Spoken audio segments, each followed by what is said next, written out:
ये कुर्सी भी इसकी है और ये कारोबार भी इसका है। ये है हमारे माफिया किंग का असली मालिक,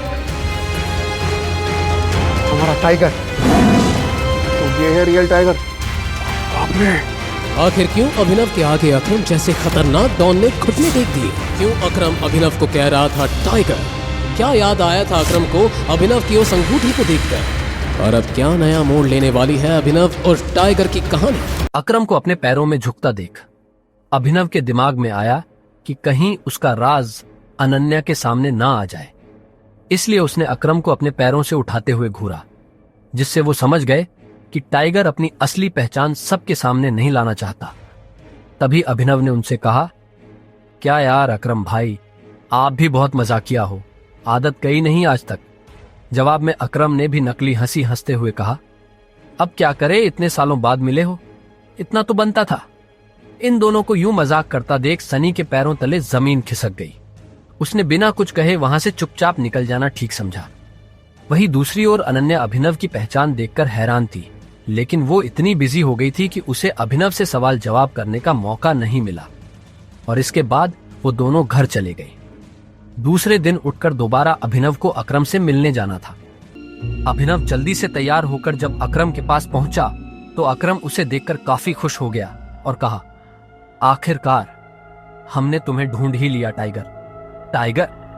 हाँ, मैं पिछले 18 सालों से तुम्हें ढूंढ रहा हूं। तुम हमारे टाइगर हो, हमारे इस हजारों करोड़ के बिजनेस एम्पायर के वारिस, जिसे हम तीनों दोस्तों ने मिलकर शुरू किया था। मैं, तुम्हारे पापा संजय और राणा अग्निहोत्री। इतना कहते ही अकरम ने दीवार पर टंगी एक तस्वीर की तरफ इशारा कर दिया, जिसमें संजय, अकरम और राणा तीनों मौजूद।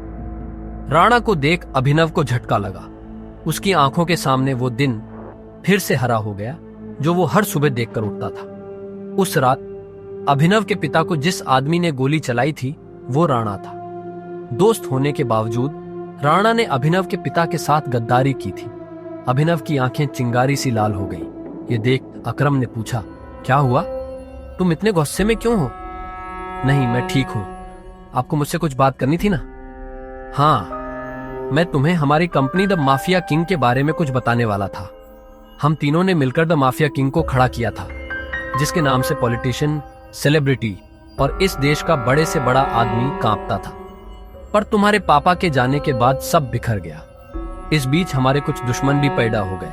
उनमें से एक दुश्मन है दिग्पाल छिंगावत। वो सालों से तुम्हें ढूंढ रहा है। वो तुम्हें मारकर हमारा नामो निशान मिटा देना चाहता है। फिलहाल द माफिया किंग का सारा काम राणा का बेटा मोंटी संभाल रहा है, लेकिन अब से कंपनी के कुछ फैसले तुम्हारे हाथों में होंगे। अपने पिता के काम को अब तुम्हें ही आगे बढ़ाना है टाइगर। ये सुनते ही अभिनव हैरान हो गया। कल तक उसकी जेब में 100 रुपये भी नहीं थे और आज अचानक वो हजारों करोड़ की कंपनी का मालिक हो गया था। इसके बाद अभिनव अपनी नौकरी पर गया और वहां उसके बॉस ने उसे खूब सुनाया, क्योंकि कल अभिनव काम पर नहीं आ पाया था, जिसके कारण उसके बॉस को बहुत नुकसान हुआ। बात यहां तक पहुंच चुकी थी कि उसके बॉस ने उसे नौकरी से निकाल दिया। इसके बाद अभिनव ने अपने बॉस से कहा, ठीक है, मैं जा रहा हूं। इस महीने जो मैंने काम किया उसकी सैलरी दे दीजिए। कल जो तेरी वजह से हमारा नुकसान हुआ, अगर मैं उसकी भरपाई तेरी सैलरी से भी करूं तो भी नहीं होगी। शुक्रमना मैं वो नहीं मांग रहा हूं। अब निकल यहां से। ये आप क्या बोल रहे हो? मैंने पूरे महीने काम किया है। एक दिन नहीं आया तो आपका 25,000 का नुकसान हो गया। मैं तब तक यहां से नहीं जाऊंगा जब तक मुझे मेरी सैलरी नहीं मिल जाती।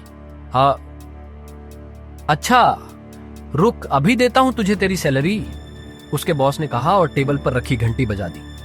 अगले ही पल कमरे का दरवाजा खुला और 4 बाउंसर अंदर घुस आए। उठाकर पटकाओ, बाहर इसको। बॉस के मुंह से यह सुनते ही वो चारों ने अभिनव पर धावा बोल दिया, लेकिन इससे पहले उनमें से कोई अभिनव पर हमला कर पाता, अभिनव ने उन्हें पटकनी दे दी। देखते ही देखते बॉस के सारे आदमी ढेर हो गए थे। बॉस यह देख हैरान रह गया था। अभिनव अब सीधा बॉस के पास आया और बोला, चुपचाप मेरी सैलरी दे दो। बॉस ने घबराहट में अपने ड्रॉर में से चेक निकाला और उस पर अमाउंट भरकर कांपते हाथों से अभिनव को थमा दिया। अभिनव ने चेक देखा और ऑफिस से बाहर निकल गया। इधर अभिनव जब ऑफिस से बाहर पहुंचा तो उसे एक अनजान नंबर से कॉल आया। अभिनव ने कॉल उठाया और बोला, हेलो टाइगर, अकरम बोल रहा हूं। हाँ कहिए, टाइगर, मुझे तुम्हें किसी से मिलवाना है। वो हमारे माफिया वर्ल्ड का एक बहुत बड़ा नाम है, और साथ ही तुम्हारे पापा और मेरा जिगरी यार बलराज। मैं चाहता हूँ बलराज को पता चल जाए कि टाइगर लौट आया है, इसलिए शाम को डिनर के लिए होटल सफायर पहुंच जाना। मैं तुम्हें एड्रेस भेज रहा हूँ। अकरम के मुंह से बलराज का नाम सुनते ही हैरान हो गया। उसने बलराज का नाम पहले भी सुना था। इस शहर में बलराज का नाम बच्चा बच्चा जानता था और हर आदमी उसके नाम से कांपता था। ऐसे में अभिनव को भी उससे मिलने में घबराहट हो रही थी। जिस बलराज से वो घबरा रहा था, असल में वो उसी का बॉस होने वाला था। आगे की कहानी जानने के लिए देखें अगला एपिसोड सिर्फ पॉकेट एफएम के यूट्यूब चैनल पर, और द रिटर्न ऑफ टाइगर के सारे एपिसोड्स को सुनने के लिए डिस्क्रिप्शन में दी लिंक से डाउनलोड करें पॉकेट एफएम ऐप।